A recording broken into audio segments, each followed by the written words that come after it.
साथियों नमस्कार। मनोज दीक्षित, ग्राम पोस्ट भदेवरा, हरदोई, उत्तर प्रदेश का निवासी हूँ। आपके बीच में सुरक्षा को लेकर के बातचीत करने के लिए फरदे ने संस्कृति प्रदान की, तो आपके बीच में आया हूँ। आजकल हर जाति, प्रथा, बरादरी, धर्म, संप्रदाय में बहुत सारे लोग, कोई गॉड को, ईश्वर को, खुदा को, अल्लाह को, भगवान को, बहुत सारे लोग पूजा पाठ चल रहा है। अच्छी बात है, करना चाहिए। ये तो अच्छे काम में इसकी गिनती होती है। उस सर्वोत्तम काम को माना गया है भगवान की पूजा का पाठ, ईश्वर अल्लाह की नमाज पढ़ना, ईसाइयों के लिए बाइबल का अध्ययन करना और ईसा मसीह की दरगाहों पे जाना, उसको नतमस्तक होना, ठीक, ढेर सारी चीज़, चर्च में जाना, बहुत अच्छी बात वो नहीं है। बात है कि उस जहाँ हम लोग जा रहे हैं वहाँ सुरक्षा खोज रहे हैं, इस पर मैं थोड़ी सी बात करना चाहूँगा। व्यक्ति जो भी है भगवान के पास में भी सिर्फ अपनी सुरक्षा का उपाय करने के लिए जा रहा है। वहाँ उसका एक भी ध्येय होता है, एक ही ध्येय होता है कि जिन इच्छाओं को मैं अपने पुरुषार्थ से पूरा नहीं कर पाया, यानी अपने काम करने से, अपनी मेहनत करने से जिन्हें पूरा नहीं कर पाया, वे सब भगवान के सामने विनती करने से पूरी हो जाएंगे। वो तरह तरह को भगवान को मनाने का प्रयास करता है, भगवान के सामने जाकर अपने आप को दीनहीन स्वीकार करता है, अपने आप को मूर्ख ज्ञानी स्वीकार करता है, मैं मूर्ख ज्ञानी स्वामी, तो ताकि भगवान को तरस आ जाए और उसकी सभी अधूरी इच्छाएं पूरी हो जाएं। अब कितने सरल रास्ते से व्यक्ति अपनी सुरक्षा का इंतजाम करना चाहता है, जरा देखिए साथियों। हो सकता है कि मेरी बात आपको चुभे, लेकिन वास्तविकता से सामना कराना मैं चाहूँगा। देखें, अब यही नहीं, जब बार बार विनती करने पर भी कुछ हासिल नहीं होता तो भी उसकी समझ में ये नहीं आता कि मांगने से कुछ हासिल नहीं होने वाला है। कुछ हासिल करना है तो पुरुषार्थ करना होगा, काम करना होगा। कर्मण्येवाधिकारस्ते मा फलेषु कदाचन। इसकी बजाय वो ये सोचता है कि भगवान को मनाने में मुझसे कुछ कमी रह गई लगता है, इसीलिए मैं अब दोबारा प्रयास करता हूँ। अब वो क्या करता है, वो अब की बार में थोड़ा क्रियाकर्म और बढ़ा देता है, थोड़ा पूजन सामग्री, थोड़ा समय, थोड़ा अनुनय विनय और बढ़ा देता है, शायद अब की बार भगवान मान जाए। ऐसा वो जीवन भर करता रहता है। मेरे प्यारे दोस्तों, मैं भी कर रहा था, मुझे इस बात का पता चला और उसको मैंने प्रैक्टिकल तौर से उसका आत्मंथन किया, और तब से मैं आप लोगों के बीच में ये बात रखना चाहता हूँ। और हर बार अलग अलग तरीकों से भगवान को मनाने का प्रयास करता है। इस कदर प्रयास करता है कि कहीं कहीं तो उसकी आधी से ज़्यादा जिंदगी सिर्फ नाना प्रकार के आडंबरों में ही निकल जाती है। इतने ज़्यादा आडंबर के तरीके ईजाद हो चुके हैं कि उन सब की चर्चा करो तो जीवन छोटा पड़ जाए। इतना श्रम यदि व्यक्ति सत्कर्म करने में के लिए लगा दे तो दुनिया स्वर्ग बन सकती है। मेरे प्यारे दोस्तों, जो लोग अपने सार्थक प्रयासों से जीवन में कुछ सफलता हासिल कर लेते हैं, उन्हें भी अपने कर्म पर भरोसा नहीं है। कुछ लोग पूजा पाठ करते रहे, तब तक क्या हुआ, और उनका थोड़ा सा बेहतर हो गया। अब बेहतर जब हो गया तो होता क्या है, जरा देखना, ये मार्मिक बात है और उसको समझना है। अगर आप वाकई में वैज्ञानी हैं, ज्ञानियों से प्रिय अति विज्ञानी अगर आप हैं, तो मेरी बात को समझ में आएगी। जो लोग अपने सार्थक प्रयासों से जीवन में कुछ हासिल कर लेते हैं, उन्हें भी अपने कर्म पर भरोसा नहीं होता। वे भी यही कहते हैं कि सब भगवान की पूजा अर्चना करने से ही मिला है, भगवान की स्तुति करने से ही सब हासिल हुआ है। वे भी भगवान की पूजा अर्चना सिर्फ इसलिए करते हैं कि कहीं भगवान नाराज न हो जाए, सब कुछ वापस न छिन जाए। इससे पूरे समाज में ये भ्रम और फैल जाता है कि जो भी इस बंदे को मिलता है या मिला है, भगवान की पूजा अर्चना से ही मिलता है।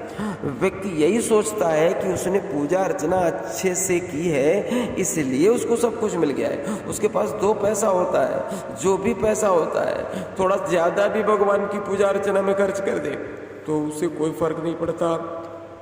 लेकिन जब उसकी सफलता को देखकर कोई निम्न वर्गीय, मेरे जैसा कोई मध्यम वर्गीय व्यक्ति उसकी नकल कर बैठता है, तो वो अपना सब कुछ गंवा बैठता है। एक नाम किसी का ले लिया, रामलाल, एक मान लिया नाम, एक रामलाल के व्यक्ति को उदाहरण के रूप में कहना चाहता, धर्म सभा में गया और देखा धर्म सभा लगी है, तो उसे कुछ बातें सुनने को मिली कि जो लोग सच्चे मन से भगवान की स्तुति करते हैं उन पर भगवान खुश हो जाते हैं और उनकी सारी इच्छाएं पूरी कर देते हैं। बहुत सारी कथाएं भी उसे सुनने को वहाँ पे मिली, जिसमें लोग नाना प्रकार की क्रियाएं भगवान को प्रसन्न करने के लिए कर रहे थे। इसमें न केवल सारे पाप कर्म कट जाते हैं बल्कि उनकी बहुत सारी इच्छाएं भी पूरी हो जाती हैं। उसने अपने नगर के कई धनाढ्य व्यक्तियों की भी उस सभा में देखा, जिनका जिक्र भी वहाँ बार बार हो रहा था। वे स्वयं भी यही कर रहे थे कि हमने कितने कर्मकांड किए हैं, हमारे पास जो भी है सब भगवान की कृपा से मिला है, भगवान को प्रसन्न रखो तो ये जीवन की सभी इच्छाएं पूर्ण कर लेते। अब रामलाल को पूर्ण विश्वास हो गया। हेलो, अब रामलाल को पूर्ण विश्वास होगा कि हो न हो मैंने ईश्वर भक्ति नहीं की, इसलिए मैं गरीब हूँ। अब मैं भी ईश्वर भक्ति करूंगा तो जरूर मैं भी धनी हो सकता हूँ। उसने रोज सुबह शाम मंदिर जाकर पूजा प्रार्थना शुरू कर दी, पूजा पाठ। उसने देखा कि लोग कैसे कैसे अपने आप को दीनहीन बताते हैं, भजन कीर्तन में भी वे वही बात दोहराते हैं, वही बात करते हैं। और कोई छोटे मोटे लोग भी नहीं बल्कि बड़े बड़े रईस लोग भी अपने आप को दीनहीन बताकर भगवान से सुख संपत्ति की मांग कर रहे हैं। जरा देखो आप जाकर के आज की डेट में मंदिरों में जाइए, मस्जिदों में जाइए, जहाँ पे जाना है वहाँ पे जाइए। उसने भी बड़े मनोयोग से उसी तरह करना शुरू कर दिया। वो भी उन्हें देखकर पूजन सामग्री लेकर जाता और उतने ही भाव से सब क्रियाएं करता। बहुत दिन बीत गए पर उसकी गरीबी में कोई अंतर नहीं आया। तो उसने एक गुरु जी की शरण ली और उन्हें बताया कि नित्य प्रतिदिन मंदिर जाता हूँ, पूजा पाठ करता हूँ, पर मेरी गरीबी दूर नहीं हो पा रही। गुरु जी ने उसे एक नया रास्ता बता दिया। गुरुजी तो गुरुजी होते हैं, उससे बहुत दूर एक तीर्थ स्थल बता दिया कि वहां पर एक चमत्कारिक जगह है, वहां पर जो भी जाता है उसकी मनोकामना जरूर पूरी होती है। अब एक बार वो परिवार के सहित वहां की वंदना करके जो आजा, तेरी भी हर मनोकामना पूर्ण होगी। गुरुजी की बात सुनकर उसके दिमाग में तनाव पैदा हुआ कि पहले तो पैसों की कमी और इतने दिन की जो छुट्टी है वो कैसे मिल पाएगी, और तो खाऊंगा क्या। वो मनी मन ये बात सोचकर घबरा रहा था। उसने डरते डरते गुरुजी से पूछा कि क्या ये वंदना यहाँ से नहीं की जा सकती है? मैंने सुना है कि भगवान तो सर्वव्यापी है, तो वो तो कहीं से भी हमारी भक्ति को देख सकते हैं। आप देखिए जरा। गुरुजी उस पर आग बबूला हो गए, गुस्सा गए, भौं में तन गई। गुरुजी बोलने लगे रामलाल से, बोले तू ज्ञान लेने आया है या ज्ञान देने आया है, पहले ये बता दो। तू धर्म पर विश्वास नहीं करता इसलिए तेरा कल्याण नहीं होगा, जा। खैर वो जैसे तैसे जुगाड़ करके गुरुजी के बताए स्थान पर गया। वहां देखा तो वहां पर भी लोगों की भारी भीड़ है। सबके चेहरों पर एक याचक की भाव दिखाई दे रहा। सब भिखारी की लाइन में खड़े। वहां पर जगह जगह दोहे वगैरह लिखे थे, जिनका सबका मतलब एक ही था कि इस स्थान पर जो एक बार वंदना कर लेता है उसकी सभी मनोकामनाएं पूरी हो जाती है। अब उस स्थान पर मैं कोई आलोचना नहीं कर रहा हूँ, लेकिन जो वास्तविकता क्या है उसकी तरफ ले जाना चाहता हूँ। मुझसे अगर कोई नाराज हो तो प्लीज 2 रोटी ज्यादा खा लेना, लेकिन मैं कुछ कहना चाहता हूँ। उस रहस्य को अगर समझ गए तो मजा आ जाएगा और वास्तविक सत्य से आपका परिचय कराने का मेरा उद्देश्य जो है वो पूरा हो जाएगा। उस स्थान पर भिखारियों का जमघट लगा हुआ था। रामलाल को एक बात समझ में नहीं आई कि जब एक बार आ जाने से ही मनोकामना पूर्ण हो जाती है तो ये लोग तो हमेशा यही रहते हैं, फिर अब तक भिखारी ही क्यों? उसने भी भिखारियों से पूछा कि यहाँ कितने समय से हो, तो पता लगा कि वो लोग सालों से आए पड़े। रामलाल ने और भी कई लोगों से पूछा तो पता चला कि कोई पहली बार आया, तो कई बार आ चुका, तो कई बार आ चुके व्यक्ति से उनसे जानने की कोशिश की कि क्या उसकी सभी मनोकामनाएं पूरी हो गई हैं। तो वो रोज कोई न कोई संतोषजनक उत्तर प्राप्त। अब क्या हुआ, उसने मनी मन मनोकामना पूर्ण होने में भी शंका उत्पन्न होने लगी। फिर भी उसने सोचा रामलाल ने कि अब आ ही गए तो वंदना तो अच्छी तरह करके देख ही लेते हैं, शायद मेरा कुछ भला हो जाए। यानी उसकी हल्की सी उम्मीद की किरण अभी भी बाकी थी। वो यात्रा करके वापस अपने नगर पहुंचा। लोगों ने उसे बड़ी बधाइयां दी, इतनी अच्छी यात्राएं करके आए हो, अब तो तुम्हें अवश्य इसका अच्छा फल मिलेगा, आपने बहुत महान काम किया है। गाँव वाले तो गाँव वाले होते हैं। सबने उसे इस खुशी में एक भोज आयोजित करने की सलाह दी थी। अब लोग उसने कहा कि एक भोज करा दो, इससे भी उसकी अगले फल मिल जाएगा। रामलाल अब इस तरह की बातों में आने वाला नहीं था। उसके पास पैसा भी नहीं था कि वो भोज करे, और वहां जाने से उसकी वास्तविकता से उसको परिचय हो गया था। रामलाल का मन वहां जाने के बाद बदल चुका था। उसे इन सब बातों में कुछ सार नहीं दिखाई दिया। उसने कुछ और सोचना शुरू कर दिया, कुछ ऐसा काम खोजना शुरू किया जिसमें मेहनत करके पैसा कमाने का अवसर हो। हेलो, ध्यान देना, कुछ ऐसा काम शुरू करे। याचना भिखारी बनने की अपेक्षा उसने उस दिमाग में अपने एक परिवर्तन लाया। उसने खोजना शुरू किया कि जिसमें मेहनत करके पैसा कमाने का अवसर हो। उसका मन कुछ कड़ी मेहनत करने के लिए तैयार हो चुका था। उसे एक अच्छा काम मिल गया, उसने बहुत मेहनत और ईमानदारी से काम किया और शीघ्र ही वो अपनी गरीबी की स्थिति से बाहर आ गया। लोग ये समझ रहे थे कि रामलाल की उस तीर्थ स्थल पर जाने से मनोकामना पूरी हो गई है, पर रामलाल जी तो वो स्वयं अच्छी तरह जानता था कि उसकी मनोकामना क्यों पूरी हुई है और कैसे पूरी हुई है। क्या भगवान को आपने एक सामान्य व्यक्ति समझ रखा है? चलो आप सभी से मेरी बात जी, क्या भगवान को मैंने तो समझ रखा था साहब, मैंने तो समझ रखा था। जिंदगी के 45-50 साल की उम्र होने आ गई, बीच में बहुत सारी उठापटक होने के बाद आप तक पहुंचा हूं, इस बातों को लेकर पहुंचा हूं। कहना चाहूंगा, क्या भगवान को आपने एक सामान्य व्यक्ति समझ रखा है कि जो ज्यादा चापलूसी करेगा उसे ज्यादा दे देगा और जो चापलूसी कम नहीं करेगा उससे वो कुछ नहीं देगा? जरा सच्चे मन से चिंतन करो मेरे प्यारे भाइयों, तो हमें अपनी गलती का एहसास हो जाएगा। भगवान ने तो सब कुछ हमें दे ही रखा है। भगवान ने अपने पास थोड़ा ही कुछ छिपा रखा है कि चेहरा देखकर जैसा मूड हो गया वैसा ही किसी को दे दिया।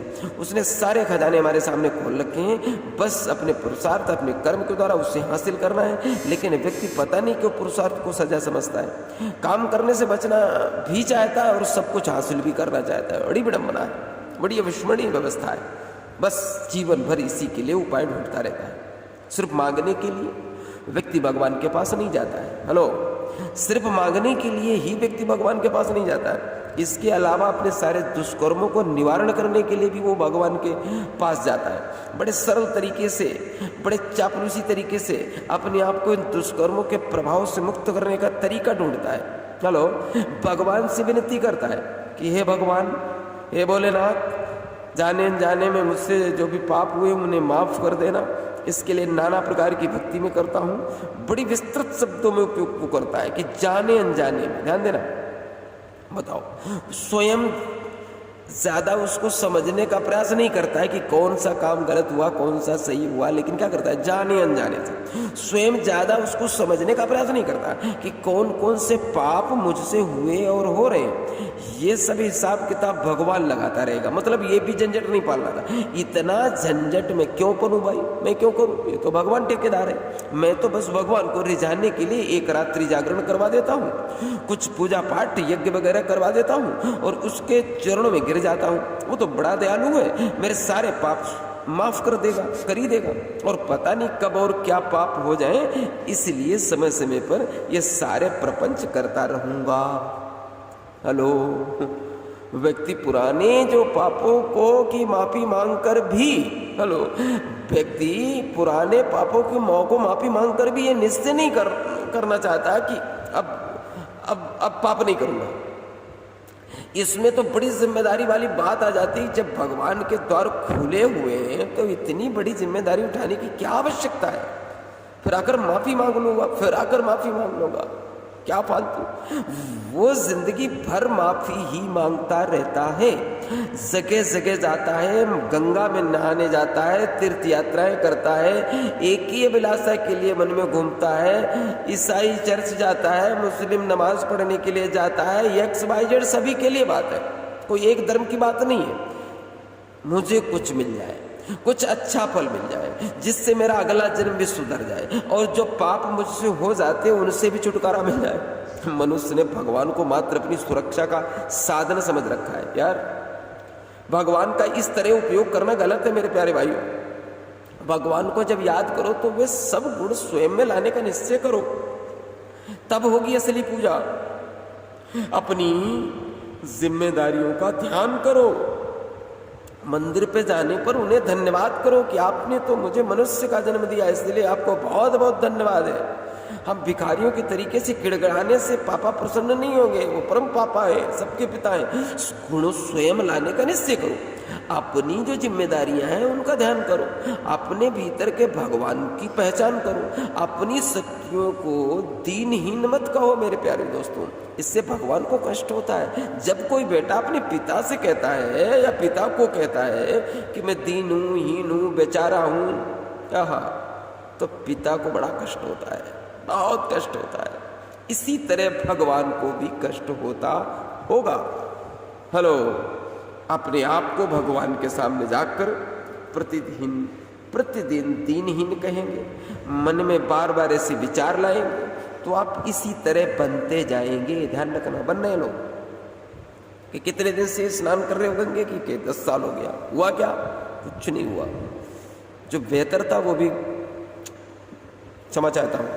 यदि भगवान के सामने जाकर प्रतिदिन अपनी शक्तियों का, अपनी जिम्मेदारियों का स्मरण करेंगे, मंदिर में जाएंगे तो अपनी शक्तियों को, जिम्मेदारियों को स्मरण करेंगे, तो निश्चित रूप से आप शक्तिशाली बन जाएंगे और आपकी पूजा सार्थक हो जाएगी, उस परम पिता परमेश्वर को स्वीकार हो जाएगी, क्योंकि वही बच्चों से चाहता है कि जो बच्चा इस तरीके का हो। भगवान को किसी आकृति में ढूंढना, इस तरीके की मूर्ति हो जाए तो अच्छा रहेगा, ये ठीक नहीं है, वो शेर का मुंह खुला है, वो शेर का बंद है। मेरे दोस्तों, आइए इससे निकलिए बाहर। भगवान को किसी आकृति में ढूंढना, भगवान को शारीरिक क्रियाओं से रिझाने का प्रयास करना, भगवान से अपनी अधूरी इच्छाएं पूरी करवाने की तमन्ना रखना, ये सब व्यक्ति मन की चापलूसियां हैं। हेलो, ये सब व्यक्ति मन की चापलूसियां हैं। भगवान के साथ चापलूसी करना कोई अच्छी बात नहीं है। आप समझ रहे होंगे कि मैं कर लिया है, नहीं छिपेगी साहब, उसका परिणाम कभी श्रेष्ठ हो ही नहीं सकता। पत्थर की लकीरें नोट कर ले। इसीलिए हम लोग देख सकते हैं कि व्यक्ति जितनी इन चापलूसियों द्वारा अपनी सुरक्षा का इंतजाम करने का प्रयास कर रहा है, उतना ही वो कमजोर होता जा रहा है। हेलो, देखो, कमजोर होते जा रहे। क्या क्या हुआ बताने की जरूरत नहीं है। कोई आत्महत्या कर लेता है, कोई जेल चला, ये हो जाता है, कोई वहां चला जाता है। अब क्या हुआ? अब बात इस बात की नहीं गलतियां हो जाना, बात इस बात की है कि गलती होने के बाद अपनी शक्तियों को पहचान लेना, यह सबसे बड़ी पूजा होती है। भगवान ने आपको शक्तियों का भंडार देकर इस धरती पर भेजा है। हाँ भक्तों, अब ये समझने की जरूरत है, शक्तियों का भंडार देकर इस धरती पर भेजा है। जरा उनको पहचानने का प्रयास करें, कुछ अपनी जिम्मेदारियां समझो और मेहनत करने का प्रयास करें। अपने जीवन को आशातीत, बेहतर से बेहतर को अपने कर्मों के माध्यम से पाने का निश्चय करना। जीवन इसी के लिए बना है, यही जीवन का सत्य, इसी में हमारी आपकी जीत है। ढेर सारी शुभकामनाएं। जय श्री राम, वंदे मातरम, वंदे मातरम, भारत माता की जय। थैंक यू, धन्यवाद।